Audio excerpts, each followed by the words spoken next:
श्री कृष्ण गोविंद हरे मुरारी, हे नाथ नारायण वासुदेवा। श्री कृष्ण गोविंद हरे मुरारी, हे नाथ नारायण वासुदेवा। ओम नमो भगवते वासुदेवाय। श्रीमद् भागवत के सप्तम स्कंद में 8वां अध्याय सुनिए।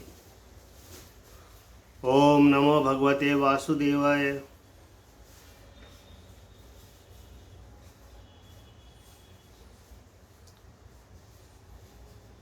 नारद जी बोले कि सब दैत्य पुत्रों ने प्रहलाद का वर्णन सुनकर निर्दोष होने के लिए उन्हीं बातों को अंगीकार किया और गुरु की शिक्षा नहीं मानी।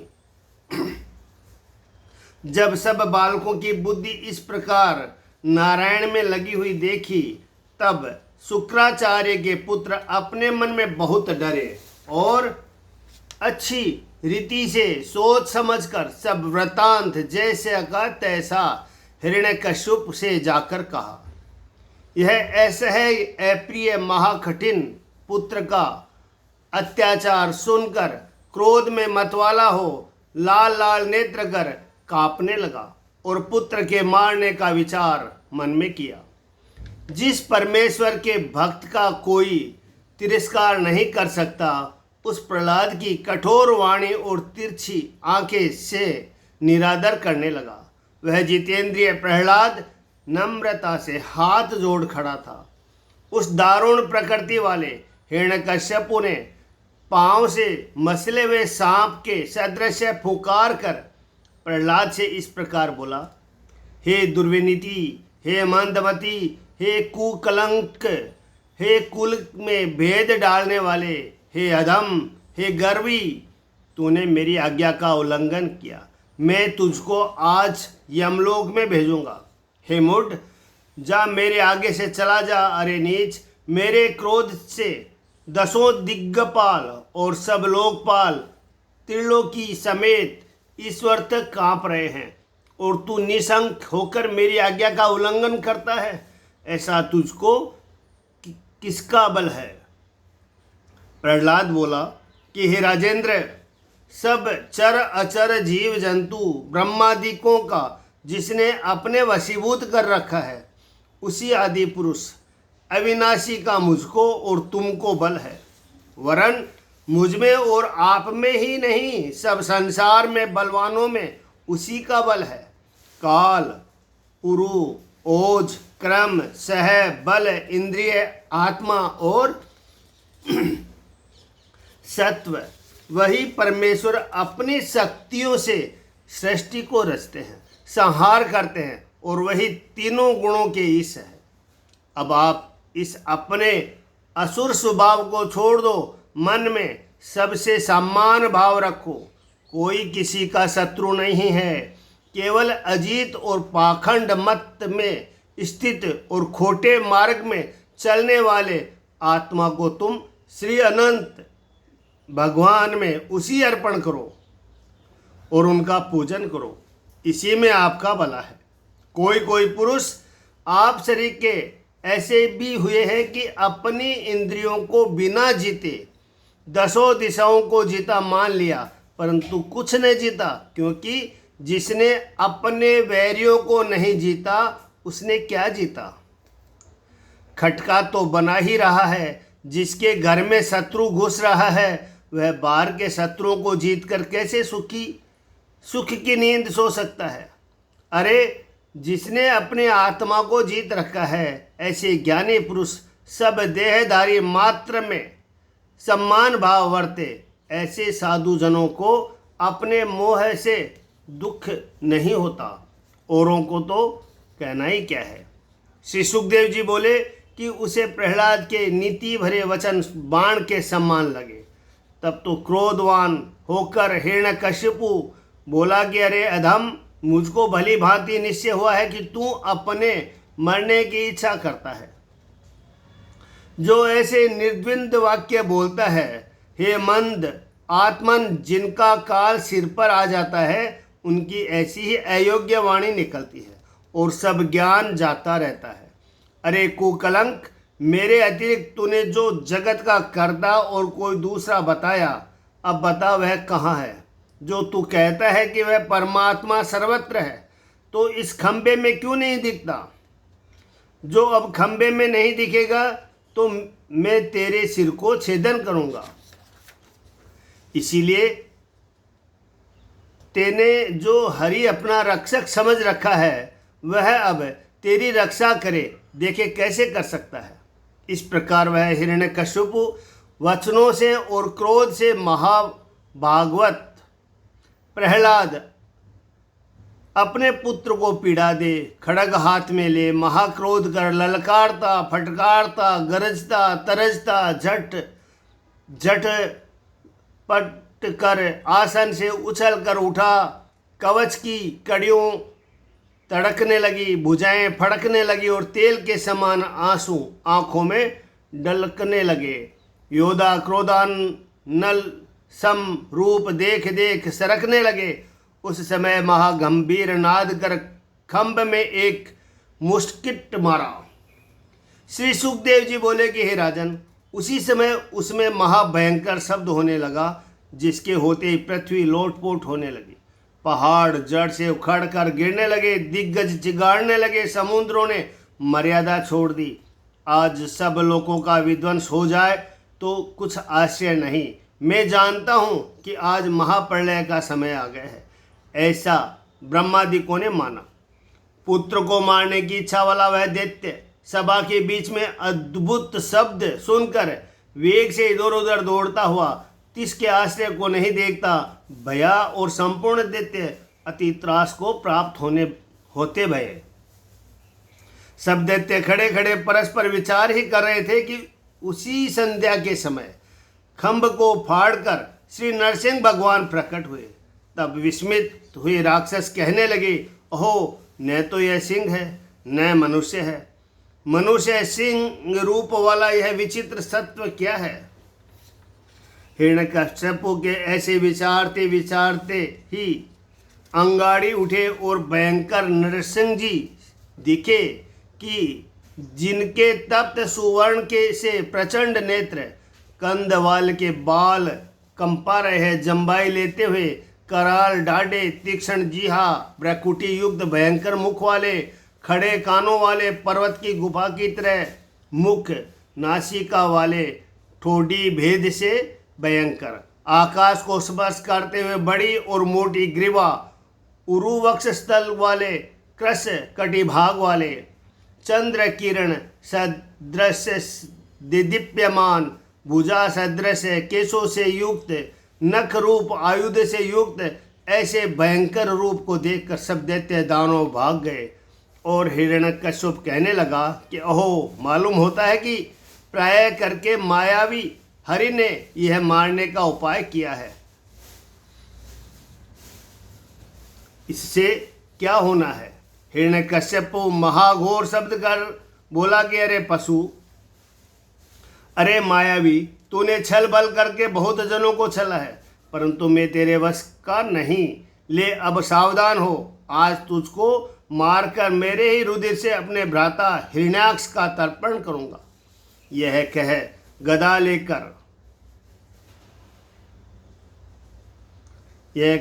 लेकर आज तुझको मारकर तेरे ही रुधिर से अपने भ्राता हिरण्याक्ष का तर्पण करूंगा।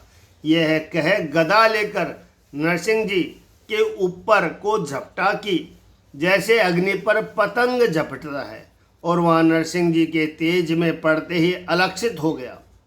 सो सत्वधामा भागवत में यह बात विचित्र नहीं, क्योंकि पहले जिसने अपने तेज से संपूर्ण अंधकार का नष्ट कर दिया था, फिर इस महाअसुर हिरण्यकश्यप ने क्रोध करके अति तीव्र वेग वाली गदा नरसिंह जी पर डाली, परंतु महापराक्रम करते हुए गदा सहित उस असुर को नरसिंह जी ने ऐसे पकड़ लिया जैसे गरुड़ महान सर्प को पकड़ लेता है। परंतु हिरण्यकश्यपु भी नरसिंह जी के हाथ से ऐसे छूट गया कि जैसे क्रीड़ा करते हुए गरुड़ के हाथ से सर्प छुड़ा जाता है, परंतु यह छुड़ाना दुखित देवताओं को अच्छा नहीं दिखा, क्योंकि जिनके स्थान छिन बाहर निकल दिए थे, यह महासुर छूटने के कारण नरसिंह जी को अपने वीर्य से संकित मान खग डाल लेकर फिर नरसिंह जी के ऊपर वेग से प्रहार करने लगा। महाभयानक अट्टहास शब्द करके अपने पूर्ण तेज से उस शिखर के समान वेग वाले अनेक सहस्त्रधारी पृथ्वी आकाश के भ्रमण करने वाले हिरण्यकश्यपु के नेत्र बंद कर अत्यंत तीव्र वेग वाले नरसिंह जी ने चप्पलता की नहीं चमक कर उसको पकड़ लिया। जैसे सर्प मूसे को बिना ही प्रयास सहज में पकड़ लेता है, उस समय दैत्येंद्र आतुरता से चारों ओरों को तड़फड़ाने लगा और छूटने के लिए अनेक उपाय किए, परंतु नरसिंह जी के पंजों से न छूट सका। उसकी खाल ऐसी कठोर थी जो व्रज से भी कभी नहीं कटी। उस हिरण्यकश्यपु को अति निशंक हो अंक में भरजंगाओं पर धरकर संध्या का समय विचार कर देहली पर खड़े होकर कहा, अरे प्रहलाद के दुख देने वाले, जो वचन तुझको दिए थे उनमें से तो कोई बात नहीं है। देख ले, न दिन है न रात है, न पृथ्वी है न आकाश है, न पशु है न मनुष्य है, न वन है न व्रज है, न शस्त्र है न घर है न द्वार है, सब प्रकार से विचार ले। यह कहे गरुड़ जैसे महाविषधर सांप को फाड़कर बगले देता है, ऐसे ही बिना परिश्रम क्रीड़ा मात्र से नरसिंह जी ने हिरण्यकश्यपु का पेट फाड़ डाला। देखो, भगवत की अद्भुत गति। संध्या का तो समय था, अतः न दिन था न रात थी। जंगाओं पर धर कर मारा, न धरती थी न आकाश था। नखों से चीर डाला, न कोई अस्त्र था न कोई शस्त्र था, और वह नख न जीवित थे न मृतक थे। और नरसिंह रूप जो धारण किया है, न कोई पशु था न पुरुष था। क्रोध से भरा विशाल रूप, महाविकराल लाल लाल प्रलय काल की कृषाणु के समान नेत्र, अत्यंत विस्तार वाला फटा हुआ मुख, मृत्यु भवन के सदृश अपनी जीहा से अपने होठों को चाट रहे थे, और रुधिर के लगने से मुख लाल लाल हो रहा था। दैत्य की आंतों को हार कंठ में पहन रहे थे, और जहाँ तहाँ रक्त के बूंद जो शरीर में लग रहे थे, वे ऐसे विदित होते थे मानो पर्वत पर वीर बहुटी घूम रही है। और गले में आंतों का हार ऐसे शोभा देता था जैसे सिंह हाथी को मार कर उसकी अंतड़ियों का हार अपने कंठ में डाल लेता है। श्री नरसिंह जी महाराज ने दैत्येंद्र के हृदय कमल को नखों से अंकुरों से विदीर्ण कर दिया था, उसको तो फेंक दिया, और उसके अनुचर और भृत्यगण जो कि शस्त्र उठाए घूम रहे थे, उन युद्धपति पक्षपातियों को नखों से, भुजाओं से, पांव से चीर फाड़ कर मसल कर सहस्त्रों को मार कर नष्ट कर दिया। देखिए, वह तो सब सहस्त्रधारी, और नरसिंह जी केवल भुजाओं से ही सब काम ले रहे थे। नरसिंह जी सघन जटाओं से कंपित मेघ सब फट गए। ग्रह तारागण नरसिंह जी का दृष्टि की चमक से छिन्न भिन्न हो नष्ट हो गए। उनके श्वास से मारे हुए समुद्र अपनी मर्यादा को छोड़ चलायमान हो गए, और नरसिंह जी के दहाड़ने का शब्द सुनकर दसों दिशाओं के दिग्गज भयभीत हो चिंगाड़ने लगे। जटा की लपेट से विमान आकाश में रह गए थे, उससे सर्वत्र आकाश व्याप्त हो गया, और उन पदों के भार से वसुधा पीड़ित हो डामाडोल हो गई। उनके तेज के वेग से पर्वत उखड़ उखड़ कर गिरने लगे। उनके वेग के प्रभाव से आकाश और दिशाएं छविहीन हो गई। उस समय सभा के मध्य में सर्वोत्तम राज सिंहासन पर श्री नरसिंह जी महाराज विराजमान हुए, महातेज समूह से पूरित, जिनके सम्मुख कोई भी सामर्थ्यवान शत्रु देखने में नहीं आता था। उन प्रचंड क्रोधी महाकराल वदन वाले श्री नरसिंह जी भगवान के समीप कोई भी नहीं जा सकता था।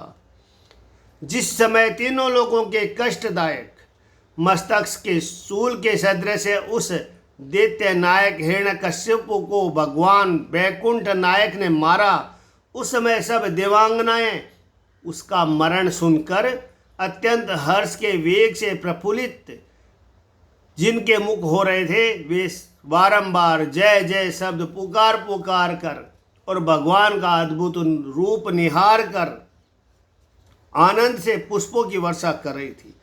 जब श्री नरसिंह भगवान ने दैत्यराज को मारा, उस समय नरसिंह जी के दर्शन के लिए सब पूर्ववासी और देवताओं के विमानों की पंक्तियों से सब आकाश मंडल आच्छादित हो गया।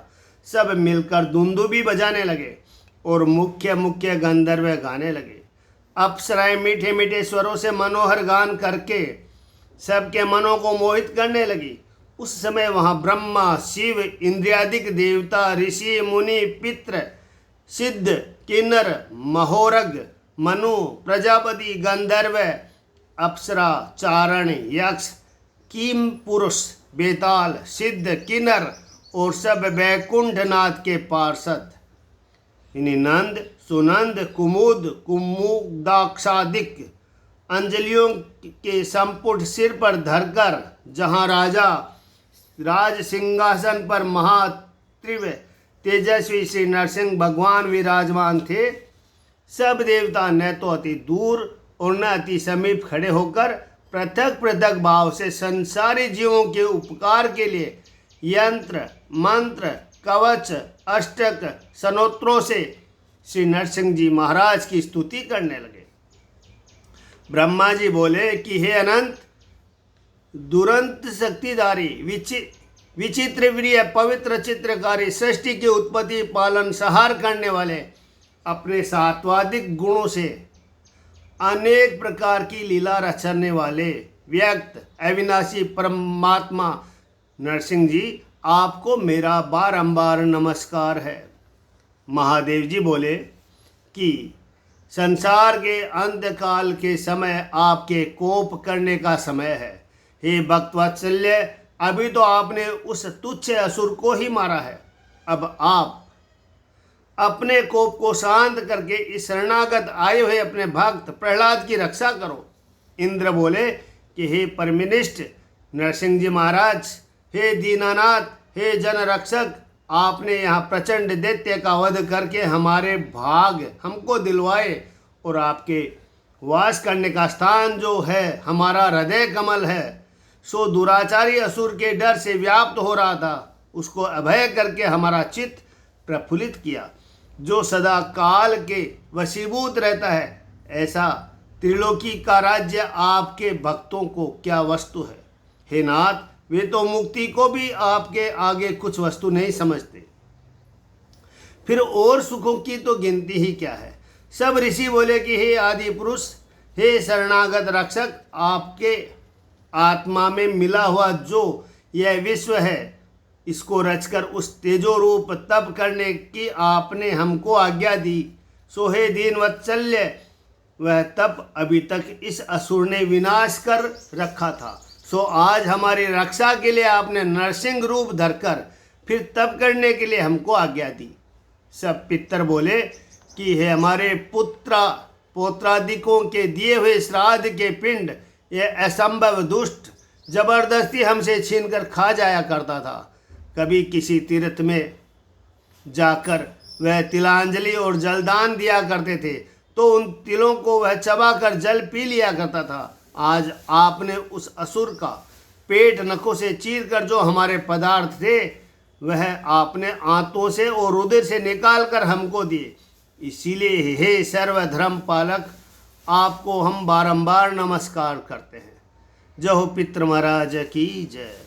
सब सिद्ध बोले कि जो हमने अपने योग बल से अणिमा महिमादिक सिद्धियों को प्राप्त किया था, वह सब इस राक्षस ने हर ली। उस अनेक प्रकार के गर्भ वाले गर्भित दैत्य का उदर नखों से विदर्ण किया। ऐसे आपके नरसिंह रूप को हम बारंबार नमस्कार करते हैं। विद्याधर बोले कि पृथक ध्यान से अनंत ध्यानाधिक विद्या जो हमने सीख रखी थी, उन विद्याओं को बल से गर्वित इस अज्ञानी ने नहीं करने दी थी। आज आपने उस दुष्ट को रण में पशुवत मारकर विध्वंस कर दिया। ऐसी माया करने वाले श्री नरसिंह जी का बारंबार हम नमस्कार करते हैं। सब नाग बोले कि जिस दुष्ट ने हमारे सब स्त्री रत्न और उत्तम पदार्थों को हर लिया था, वह आपने हमारे उपकार के लिए नरसिंह रूप धारण कर उस पापी का पेट फाड़कर हमको और इन सब स्त्रियों को प्रफुल्लित कर परमानंद दिया। ऐसे जो आप नरसिंह रूपधारी हैं, उन आपको हम बारंबार नमस्कार करते हैं। सब मनु बोले, हे नरसिंह देव, हम सब मनु आपकी आज्ञा अनुसार शास्त्र की रीति से अपने धर्म कर्म जो कर रहे थे, उन सब वर्णाश्रमों की मर्यादा दुष्ट हिरण्यकश्यप ने विनष्ट कर दी। इस महादुष्ट का आपने नखों से वध किया। यह काम आपने बहुत ही अच्छा किया, क्योंकि वर्णाश्रमों की मर्यादाएं बंधी रही। हे प्रभु, हम जो आपके दास हैं, हमारे लिए क्या आज्ञा है? हम लोग अब क्या करें? सर्व प्रजापति बोले, हे प्रजेश, हमको आपने रचा और आपकी प्रेरणा से हम प्रजा को रचते थे, परंतु उस दुष्ट की प्रतिषेध करने से हम लोग उसको त्याग अपने अपने स्थानों में छिप छिप कर बैठ रहे थे। अब उस दुष्ट असुर का आज आपने उदर विदर्ण कर वध किया है। अब हम प्रसन्नता पूर्वक आपकी आज्ञा अनुसार प्रजा रचेंगे। हे सत्वमूर्ते, आपका अवतार संसार के मंगल के लिए है। सब गंधर्व बोले, हे समर्थ, हम जो आपके नट नाटक बजाने और गाने वाले हैं, हमको जिस देते ने अपने बल और पराक्रम से अपने वशीभूत कर लिया था, उस दुष्ट दानव को आपने इस गति को पहुंचाया। ऐसा ही करना चाहिए। कहीं पाखंड में स्थित होने वाले को भी कुशल हो सकती है, अर्थात कभी नहीं।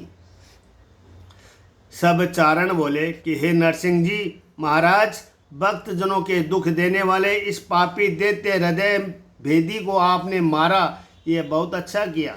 इसलिए हे दीनबंधु भगवान, संसार में मोक्ष देने वाले जो आपके मोक्षदायक चरण कमल है, उन चरणारविंदों को कि हम सब शरणागत है। सब यक्ष बोले कि हे नरसिंह जी महाराज, 25 तत्वों के अधीश हम लोग आपकी इच्छा अनुसार कर्म करने में आपके मुख्य सेवक थे।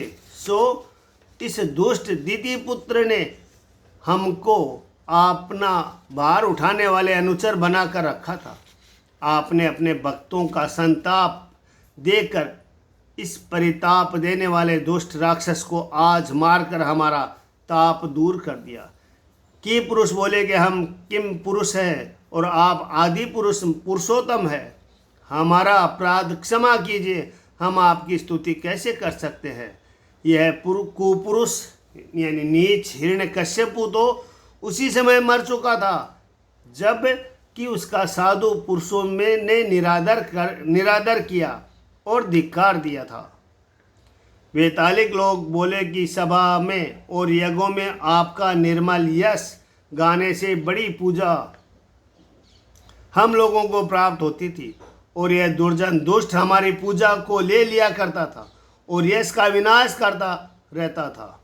सो आपने इसको मारकर हमारे रोग का नाश कर दिया। आपका कल्याण हो। जो सब दिन का ताप आपने हमारा मिटा दिया। एक वार्ता है यहाँ पर कि उस समय उन बेतालों में से कोई बोला, महाराज, अब न जाने कोई दुष्ट फिर से उत्पन्न हो जाए, इसीलिए बारंबार हमारी सबकी ये विनय है कि सब प्राणी मात्र को अपने परम धाम को ले चलो। तब नरसिंह जी भगवान बोले कि चलो, कौन कौन हमारे परम धाम को चलते हैं। तब एक बेताल प्राणियों के बुलाने को बाहर निकाला। देखा तो एक सुक्री कीच में पड़ी लौट रही थी। बेताल ने कहा, हे सुक्री, तू नरसिंह के निकट चल, हम तुझको बैकुंठ भिजवाएंगे। वह बोली कि बैकुंठ में क्या है? बेताल बोला कि अरे मूर्ख, तू नहीं जानती बैकुंठ में क्या है? बैकुंठ में बड़े सुख है, सुंदर सुंदर सटरस भोजन मिलता है, पीने को अमृत के समान स्वच्छ शीतल जल मिलता है, बैठने के लिए उत्तम आसन, सोने के लिए दूध फेंसम सैया, नित्य प्रति श्री नारायण के दर्शन, दिन रात भगवान का गुणानुवाद, इसके अतिरिक्त और अनेक प्रकार के आनंद भोगने में आते हैं। यह सुनकर वह सुक्री बोली कि तुमने विष्टे का नाम तो लिया ही नहीं, यह तो कहो कि विष्टा कहाँ खाने को मिलता है या नहीं। यह तो कहो कि विष्टा वहाँ खाने को मिलता है या नहीं। बेताल बोला, अरे नीच, वहाँ ऐसी निषेध वस्तु का क्या काम? वह तो मेवा मिष्टान सुंदर सुंदर पकवान इच्छानुसार मिलते हैं। सुक्री बोली कि क्या मैं बैकुंठ में आग लगाऊं, चूल्हे में जाए मेवा मिष्टान, ऐसे बैकुंठ जाने की मेरी इच्छा नहीं है। वहाँ से तो मैं यहीं सुखी हूँ, भोजन तो भरपेट मिलता है, घर में कुटुंब में मिलजुल कर रहती हूँ, 10-12 बेटी बेटे संग रहते हैं, इससे अधिक और कौन सा बैकुंठ है?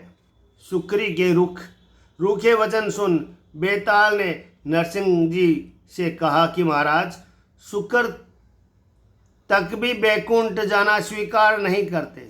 नरसिंह जी बोले कि यह जीव जिस योनि में जहाँ जन्म लेता है उसी स्थान को बैकुंठ समझता है। जय श्री राम। सब किन्नर बोले आगे, सब किन्नर बोले कि हे निरंजन, हे भक्त भय भंजन, हम सब किन्नरगण आपके अनुचर है। इस दुष्ट असुर ने हमको भार उठाने वाला अपना किन्कर बनाया था और हमारी ताड़ना करता था। हे हरे, आपने महाकष्ट रूप इस दुष्ट का वध किया। हे नराकार शार्दूल, हे नाथ, आप हमारा मंगल करो।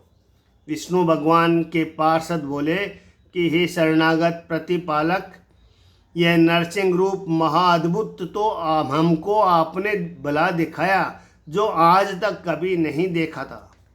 सब लोगों को मंगलकारी आनंददायक यह स्वरूप है। हे विधिकर, यह तो वही हिरण्यकश्यपु आपका दास था कि जिसको सनकादिकों ने श्राप दिया था, इसका आपने विध्वंस किया।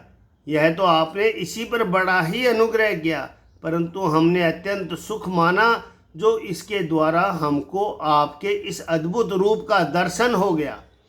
इति श्रीमद्भागवते महापुराणे भाषाटीकाया सप्तम स्कंद प्रहलादनुचरित हिरण्यकश्यपु दैत्यवधे नरसिंहस्तो व नमस्तोऽध्याय। श्रीमन्नारायण नारायण नारायण, श्री कृष्ण गोविंद हरे मुरारी, हे नाथ नारायण वासुदेवा। नवाध्याय। श्री नारद जी बोले कि क्रोध के वेग से अत्यंत भयंकर श्री नरसिंह जी को देखकर ब्रह्मा रुद्र इंद्रादि देवताओं में कोई सम्मुख न जा सका। जो सदा समीप रहते थे वे सब देवता भी दूर ही खड़े हुए स्तुति कर रहे थे। निदान सब देवता मिलकर श्री लक्ष्मी जी के निकट गए और हाथ जोड़कर बोले कि हे जननी, श्री नरसिंह जी के तेज से त्रिलोकी की भस्म हुआ चाहती है, आप चलकर उनके क्रोध को शांत कीजिए। यह कह साक्षात श्री लक्ष्मी जी को नरसिंह जी के सम्मुख भेजा। उस महाभयंकर रूप को देखकर लक्ष्मी जी भी पास न जा सकी, क्योंकि तब भागवत प्रहलाद को निकट बैठा हुआ देखकर ब्रह्मा जी बोले कि हे पुत्र, तेरे ही कारण तेरे पिता अत्यंत क्रुद्ध हो रहे थे। उनके समीप तू ही जा और उनके क्रोध को शांत कर। हे नरेंद्र, ब्रह्मा जी की आज्ञा को सिर पर धारण कर महाभागवत वह भोला भाला प्रहलाद हाथ जोड़कर सिर नवाकर सहज सहज में नरसिंह जी के निकट जाकर दंडवत प्रणाम किया। तब अपने चरणों में पड़े हुए उस बालक प्रहलाद की देखकर श्री नरसिंह जी ने कृपा से परिपूर्ण होकर उसको उठा लिया और उसके सिर पर काल रूप सर्प के भय से डरने वाले बुद्धिमानों का अभयदायक अपना कर कमल रखा। श्री नरसिंह जी के हस्त कमल से स्पर्श से उनकी सब अशुभ वासना दूर हो गई और उसी समय उसको ब्रह्म ज्ञान प्राप्त हो गया। तब हर्षित चित्त रोमावली खड़ी हो गई, अंग प्रफुल्लित हो गए, आंखों में प्रेम के आंसू भर आए। अति आनंदित हो भगवान के चरण कमल का ध्यान करने लगा। एकाग्र मन से स्वस्थ सावधान होकर प्रेम भरी गदगद वाणी से वह भक्त प्रहलाद अपने लोचन और अंतकरण को श्री नरसिंह जी के स्वरूप में लगाकर भगवान वासुदेव की प्रार्थना करने लगा। प्रहलाद बोला कि सत्वगुण में एकाकार बुद्धि वाले ब्रह्मादिक देवताओं के गण मुनि और सिद्ध पुरुष गंभीर वाणियों से अनेक महागुणों से आज तक जिसकी आराधना और प्रार्थना करने को समर्थ नहीं होते, वे उग्र रूपधारी नरसिंह जी भगवान मुझ दानव जाति मंद बुद्धि पर किस प्रकार संतुष्ट होंगे, तो भी उनकी कृपा से उनकी स्तुति करता हूँ। धन, जाति, रूप, तप, पांडित्य, श्रुत, तेज, ओज, प्रभाव, बल, पौरुष, बुद्धि, योग, इन सब में कोई भी उपाय परमेश्वर की आराधना करने योग्य नहीं, क्योंकि भगवान तो केवल भक्ति भाव के भूखे हैं। देखो, सुदामा के तंदुलों पर ही प्रसन्न हो गए, चाहे 4 वेद का विभाग करता, अनेक यज्ञों को करने वाला, अनेक गुण संपन्न, धन में कुबेर के समान और जाति का ब्राह्मण हो, परंतु भगवत भक्ति से विरुद्ध हो जो वह ब्राह्मणों की गणना में नहीं है, और जो जनजाति का चांडाल, महापापी और नित्य सुरापी भी हो, परंतु अपने मन, वचन और कर्म, तन, धन और अपने प्राणों को नारायण को समर्पण कर देता है, वह महाश्रेष्ठ है और धन्य है। वह स्वपक्ष भी अपने सब परिवार को संसार सागर से तार सकता है, और अधिक अभिमानी और अज्ञानी ब्राह्मण भी आपके चरण कमल से विमुख रहने वाला किसी प्रकार अपने परिवार को पावन और पवित्र नहीं कर सकता, और वह धन भी केवल तन का पालन करने वाला है, कुछ मंगलदायक नहीं। हे प्रभु, आपके अज्ञान जीवों से अपने लिए आप कुछ पूजा भेंट नहीं मांगते। आपको तो किसी वस्तु की आवश्यकता ही नहीं, क्योंकि आप तो अपने ही स्वरूप के भाग में परिपूर्ण हो और दयालु हो। मनुष्य जो पदार्थ भगवान के अर्थ प्रदान करता है और आदर सम्मान से भगवान को चढ़ाता है, वह सब अपना ही प्रयोजन सिद्ध करता है। जैसे अपने मुख के तिलकादिक की शोभा अपने ही प्रतिबिंब की कांति को झलकती है, ऐसे ही जो प्राणी जिस वस्तु को भगवत अर्पण करता है, वह सब उसी प्राणी को मिल जाता है।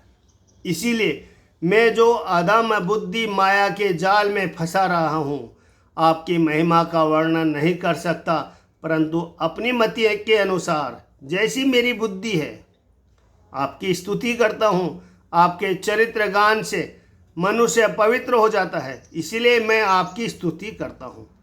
हे ईश्वर, हमारे समान इस स्वरूप से डरते हुए ये सब ब्रह्मादिक देवता आपके दास है। सत्य गुण धाम अवतारों की जो मांगलिक क्रीड़ा है, उसको संसार के मंगल के अर्थ और अपने आत्मा के सुख के लिए आप करते हो। इसीलिए हे शांत स्वरूप, अब आप अपने क्रोध को शांत करो, क्योंकि हम लोगों को दुख देने वाले असुर को आपने मार ही लिया, फिर अनेक क्रोध करने की क्या आवश्यकता है। वृश्चिक और सर्प को जब कोई मार डाले तो साधु लोगों को बड़ा आनंद होता है, ऐसे ही इस दुष्ट हिरण्यकश्यप के वध करने से साधु लोगों को बड़ा आनंद हुआ है। हे नरसिंह जी, अब सब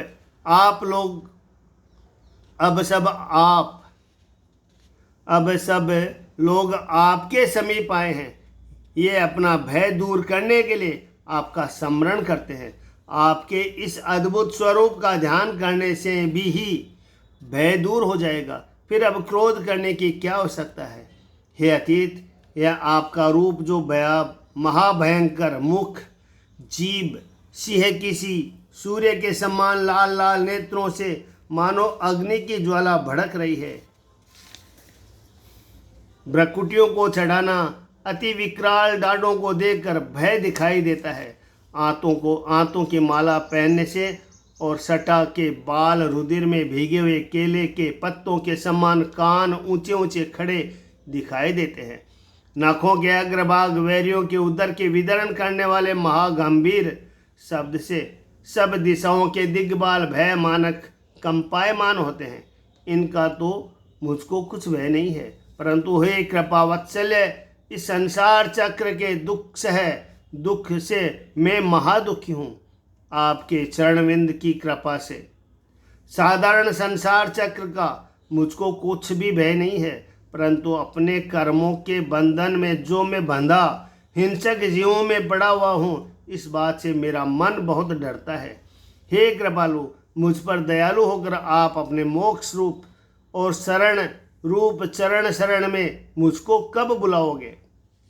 हे भूमन, इस प्रिय अप्रिय पदार्थ के वियोग संयोग से जो प्रकट हुई शोक रूप अग्नि है, उस अग्नि से सब योनियों में रात दिन जला करता हूँ, और संसार के दुख दूर होने के लिए जो अनेक यत्न है वे भी सब दुख स्वरूप है।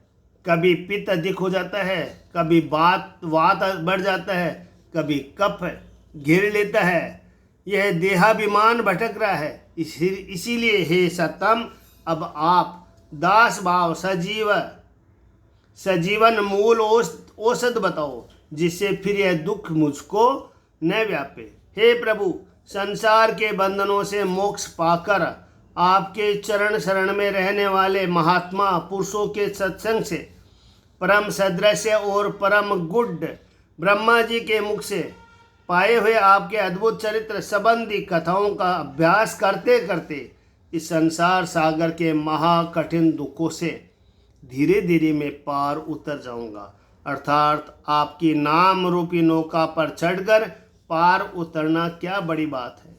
हे नरसिंह जी, बालक की रक्षा माता पिता कर भी सकते हैं और नहीं भी कर सकते हैं। रोगी को औषधि बचा भी सकती है और मार भी सकती है। समुद्र में डूबते हुए को नाव निकाल भी सकती है और डुबो भी सकती है, परंतु आपकी रक्षा सर्वोपरि है। रोगियों के कष्ट दूर करने के लिए संसार में अनेक उपाय और अनेक औषधियाँ हैं, परंतु आपकी इच्छा बिना कोई कार्य सिद्ध नहीं हो सकता। सबका यही तात्पर्य है कि जब शरीरधारी आपकी अपेक्षा करे तो उसको दुख है, और आपकी चाहना करे तो सुख है। भिन्न भिन्न स्वभाव वाले ब्रह्मादिक देवता अथवा उनसे पीछे जो उत्पन्न हुए हैं, पिता महादिक जो कोई पुरुष जिस काल में, जिस हेतु से, जिस संबंध से, जिसके लिए, जिस प्रकार से अपने अनुसार काल करके कर्ममय वेदमय मन को रचते हैं और माया से प्रेरित 16 विकार रूप जिसमें आए, ऐसे संसार रूप चक्र वाले मन को आपकी कृपा बिना कौन तार सकता है। हे ईश्वर, हे जगदीश, अपनी चैतन्य शक्ति से सदा बुद्धि के गुणों को जीतने वाले अपने सर्वगुणमयी माया के प्रेरक कार्य साधनों के साधक सर्व शक्तियों को अपनी अधीन करने वाले आप हैं, और मैं जो इस मनमोहिनी माया से 16 आरे वाले संसार चक्र में पड़ा हुआ कुल्लू के भीतर गन्ने के नए पिल रहा हूँ। अब हे शरणागत वत्सल्य, मुझ शरणागत मंद बुद्धि के मन को मारकर शीघ्र मुझे अपनी ओर को खींचो, क्योंकि रस निकल चुका है, कुछ सूक्ष्म रस शेष रहा है।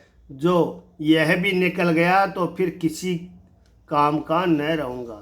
हे विभो, सब स्थान पालकों की आयु, लक्ष्मी, वैभव, स्वर्ग, जिनकी ये प्राणी सदा इच्छा करते रहते हैं, उनको तो मैंने सब प्रकार देख लिया,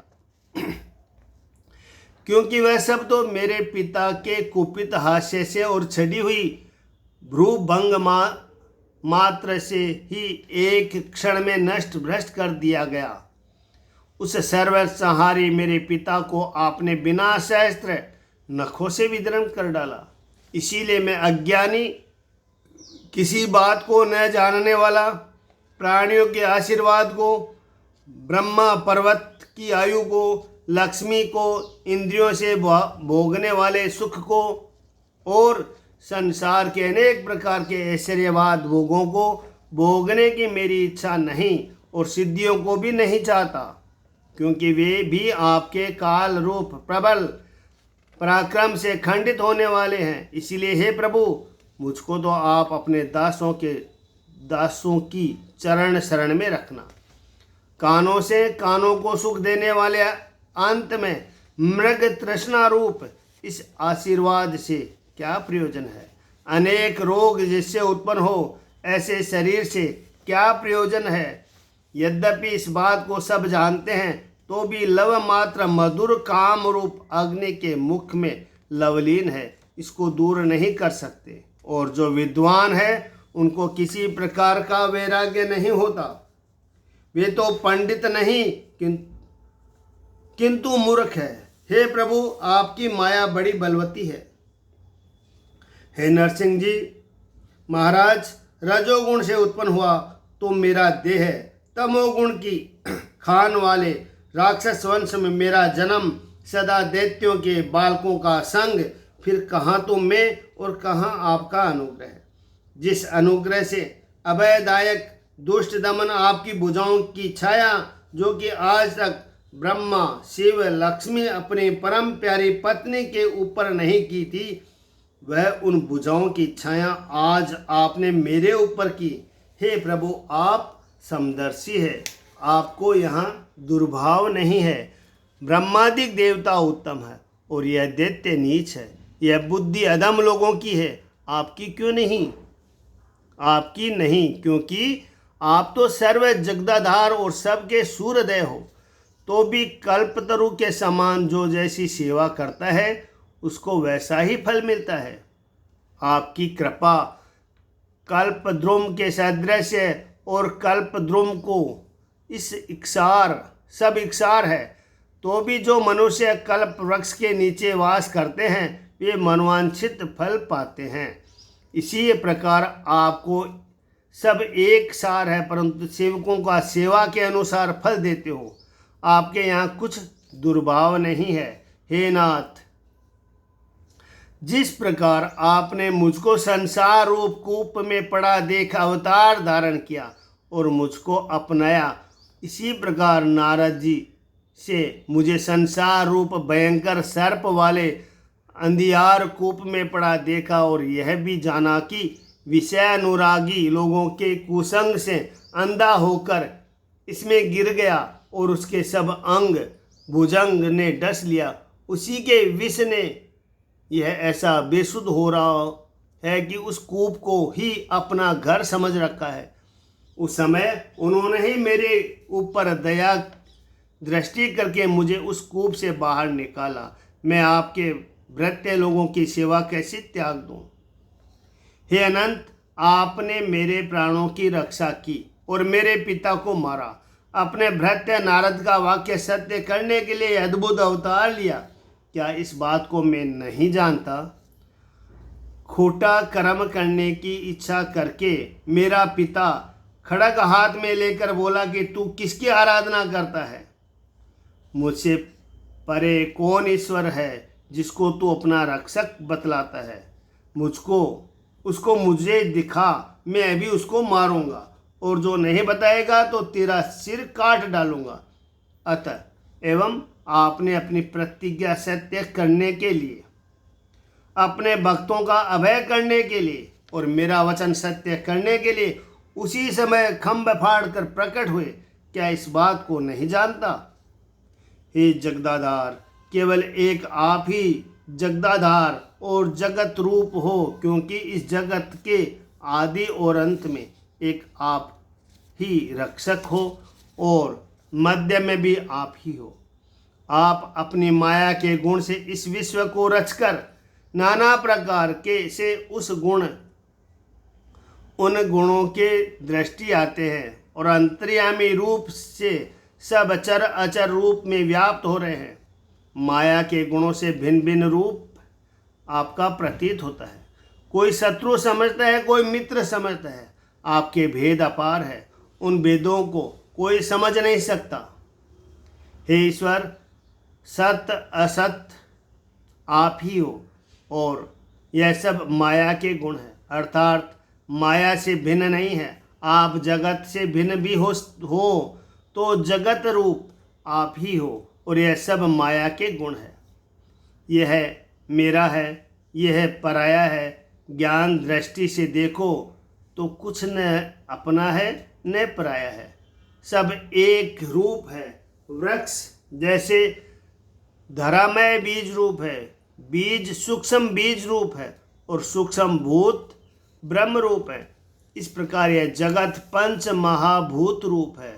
पंच महाभूत अपने सूक्ष्म भूत रूप है और सूक्ष्म भूत ब्रह्म रूप है। जो पदार्थ जिसमें उत्पन्न हो व जिससे प्रकाशित हो अथवा जिसमें लय हो वह तद्रव्य होता है। महाप्रलय के जल में इस विश्व को रचकर आप अपने सुख का अनुभव करते समय अचेष्ट होकर योग की दृष्टि को मीच कर स्वरूप के प्रकाश से निद्रा का प्रभाव करके आत्मा चतुर्थ तुरीय अवस्था में स्थित होकर तम और सब गुणों का संयोग त्याग कर शयन करते हो। अपने काल शक्ति से प्रकृति के गुणों की प्रेरणा करते हो। उन्हीं का स्वरूप यह जगत है। जब आपकी इच्छा होती है तब प्रलय संबंधी जल में शयन करते करते समाधि से निवृत्त होकर आपके नाभि कमल के सूक्ष्म बीज में से जैसा बड़का वृक्ष उत्पन्न होता है, उसी प्रकार प्रलय के जल में से महाकमल उत्पन्न होता है। जिस समय शेष नाग के शयन से आप जागते हो, उस कमल में से ब्रह्मा जी उत्पन्न हुए तो आंख खोलकर सब ओर को देखा, परंतु सिवाय कमल के और कुछ देखने में नहीं आया, क्योंकि स्वयं बीज रूप आप ही अपने आप में व्याप्त हो रहे थे। फिर आप ही प्रकट हो। विचार कर 100 वर्ष तक जल में ढूंढते रहे तो भी आपको पता नहीं लगा। सत्य है, अंकुर के निकलने से बीज कहाँ रह सकता है। तब ब्रह्मा जी अति विस्मित हो पीछे को लौटे और उसी कमल पर बैठकर तपस्या करने लगे। जब तपस्या करते करते अनंत काल व्यतीत हो गया, तब उसी तीव्र तप के प्रभाव से मन का अति शुद्ध भाव हो गया।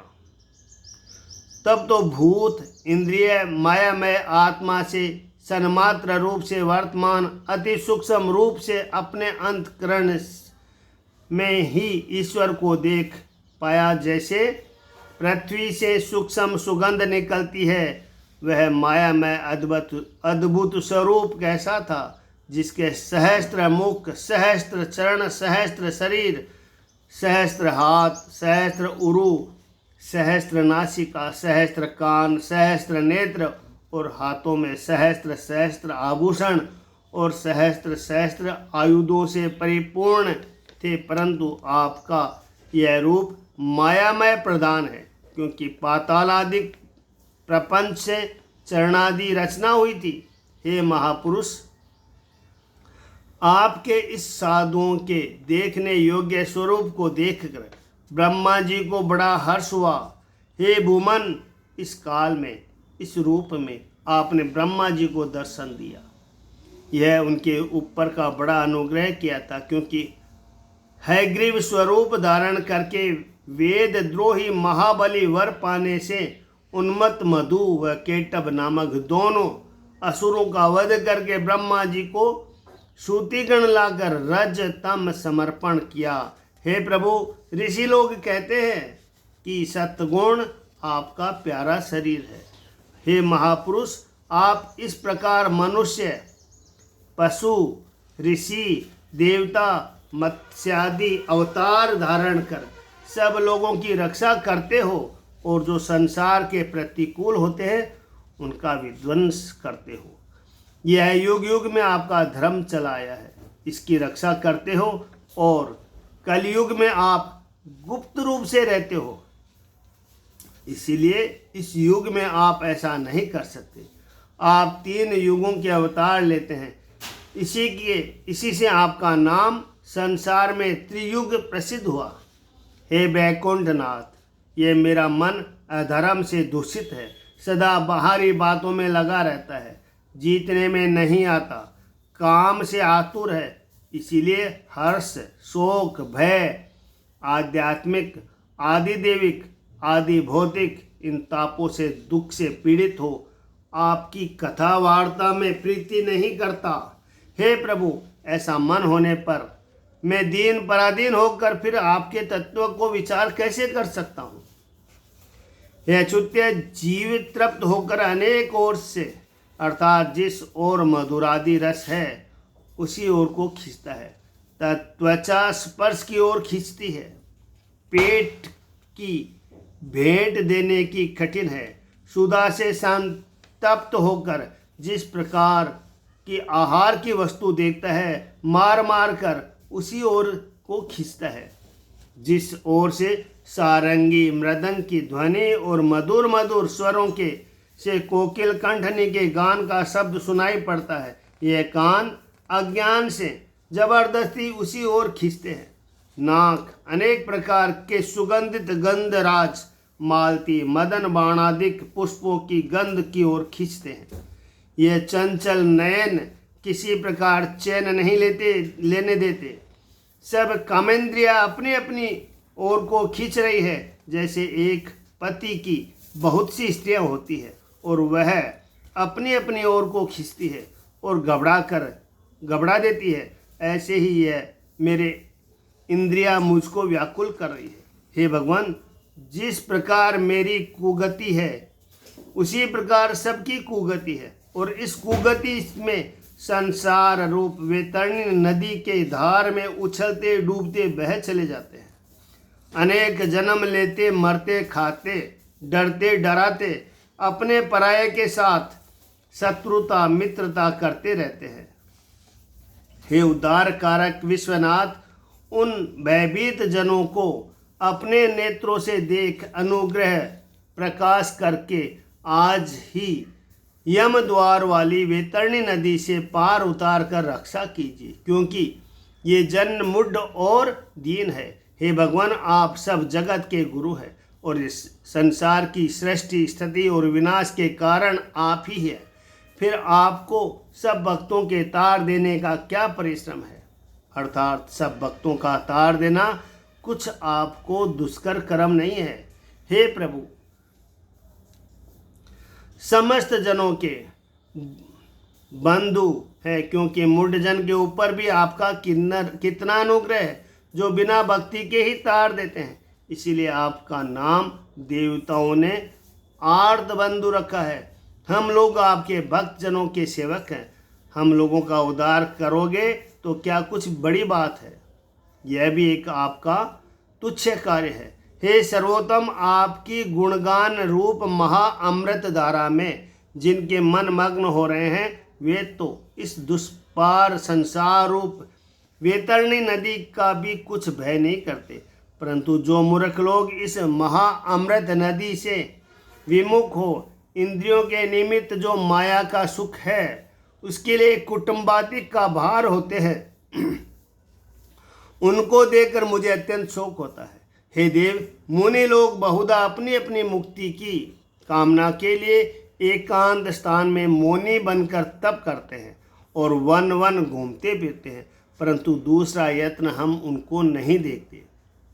हे भगवान, यह हमारी संगी असुरों के बालक अतिशय दीन है। इनको अकेला छोड़कर मैं अपनी मुक्ति पाने की इच्छा नहीं रखता।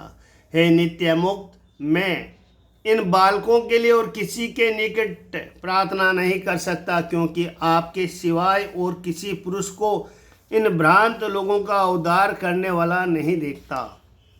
हे प्रभु, ऐसा नहीं कहा जा सकता कि ये लोग स्त्री संग संभोगादि के द्वारा सुख भोग करते हैं, दीन नहीं है। किंतु हे भगवान, स्त्री संग आदि जो गृहस्थ धर्म है वह बड़ा तुच्छ है, क्योंकि उससे दोनों हाथों के खुजाने के समान दुख पर दुख ही दिखाई देता है। हे स्वामीन, गृहस्थी का सुख इस प्रकार अंत में दुख देने वाला है जैसे ओस का सोना। उसमें आसक्त पुरुष बहुत सा दुख भोगकर भी खुजाने के समान इस सुख से तृप्त नहीं होता। एक दुख बीतने नहीं पाता, दूसरा आकर उपस्थित हो जाता है। देह में खुजाहट का रोकना ऐसे वैसे पुरुषों का काम नहीं है। अतः कोई धीर पुरुष ही खुजली के समान कामदेव के वेग को सहन कर सकता है, परंतु कौन? जो कोई आपका परम भक्त होगा। हे अंतर्यामी, मौन व्रत, श्रुत, तप, अध्ययन, स्वधर्म, धर्म व्याख्या, एकांत में वास, जप और समाधि, यह मोक्ष के साधन प्रसिद्ध है। उनको मैं तो असत्य नहीं कर सकता, परंतु हे बहुधा अजितेंद्रिय पुरुषों की आजीविका के उपाय है। इनके करने वाले को देख देख कर कोई अजितेंद्रिय लोग हंसते भी हैं और कहते हैं कि यह सब ठग विद्या के साधन है, और दंभ का फल सदा एक सा नहीं रहता। इसीलिए दंभी लोगों के लिए सब मौनादिक क्रम कभी आजीविका का उपाय हो सकता है और कभी नहीं भी हो सकता है। देखो, बीज और अंकुर के समान यह सत और असत पदार्थ, कारण और कार्य आपका रूप कहकर वेद ने प्रकाशित किया। वास्तव में आप प्राकृत रूपादि से शून्य है। इससे तत्वादिक रूप के समान आपका और रूप नहीं। इसीलिए योगी राज लोभ भक्ति योग से काष्ठ में अग्नि के समान कार्य और कारण दोनों में ही आपको अनुगत देखते हैं। हे भगवान, यह कार्य और कारण प्रधान अथवा परमाणु इत्यादि से नहीं हो सकता। इसीलिए आप ही सब के कारण है। आप ही सब वस्तुओं में दिखाई देते हैं। आपके सिवा और किसी वस्तु से कार्य और कारण की उत्पत्ति होती नहीं जानी जाती। हे प्रभु, वायु, अग्नि, धरणी, आकाश, जल, मात्रा, प्राण, इंद्रिया, हृदय, चित्त, अहंकार, देवता, स्थूल और सूक्ष्म, यह सब आपके ही रूप हैं। हे भूमन, सगुण निर्गुण आप ही हैं, और मन वचन से जो कुछ कहा जाता है वह सब आप ही है। यह गुण अवगुण महत्वादिक मन आदि के देवता और मनुष्य जो भली प्रकार आदि अंत के जानने वाले हैं, उनमें कोई भी आदि अंत के सिवाय आपके स्वरूप को नहीं जान सकता। अर्थात सब आप ही है। इससे हे उरुगाय, बुद्धिमान पुरुष सब पाठ पूजन छोड़ केवल समाधि से आपका ही ध्यान किया करते हैं। इसीलिए हे अत्यंत पूजनीय, नमस्कार, स्तुति, सर्व कर्म समर्पण, पूजन, चरणारविंद की स्मृति और कथा का सुनना, यह सडंग भक्ति की सेवा। आप जो परमहंसों के गति रूप हो, आपकी भक्ति बिना मुक्ति कहाँ। इसीलिए आप अनुग्रह कर मुझको अपने दासों का दास बना लो। नारद जी बोले, भगवत भक्त प्रहलाद ने जब इस प्रकार भक्ति से भगवान के गुण वर्णन किए, तब अलौकिक गुण विशिष्ट नरसिंह जी ने क्रोध शांत कर नम्र प्रहलाद पर प्रसन्न होकर इस प्रकार कहने लगे, भगवान बोले कि हे दैत्य कुलभूषण प्रहलाद, हे भद्र, हे असुरोत्तम, तेरा कल्याण हो। मैं तुझ पर अति संतुष्ट हूँ। जो तेरी इच्छा हो वही वर मांग। मैं सब मनुष्यों को मनोरथ पूर्ण करने वाला हूँ। हे आयुष्मान, मुझको बिना प्रसन्न किए मेरा दर्शन होना महाकठिन है, और मेरा दर्शन करके फिर यह प्राणी किसी प्रकार का शोक संताप नहीं हो सकता। इसीलिए महात्मा पुरुष, कल्याण की इच्छा करने वाले भाग्यशाली पुरुषों को सब प्रकार के आशीर्वाद देने वाला मैं हूँ। नारद जी बोले कि सब लोगों को लुभाने वाले वरदानों से यद्यपि प्रहलाद को अनेक प्रकार का लोभ दिखाया, परंतु तो भी उस प्रहलाद भगवान के परम भक्त ने किसी वरदान की चाहना नहीं की। इति श्रीमद्भागवते महापुराणे सप्तम स्कंद भाषा टीकाया प्रहलाद चरित भगवत स्तो नाम नवम अध्याय। पुरुषोत्तम श्री राम की जय हो, भगवान प्रहलाद की जय हो, नरसिंह भगवान की जय हो। श्रीमन नारायण नारायण नारायण, श्री कृष्ण गोविंद हरे मुरारी, हे नाथ नारायण वासुदेवा। ओम नमो भगवते वासुदेवाय।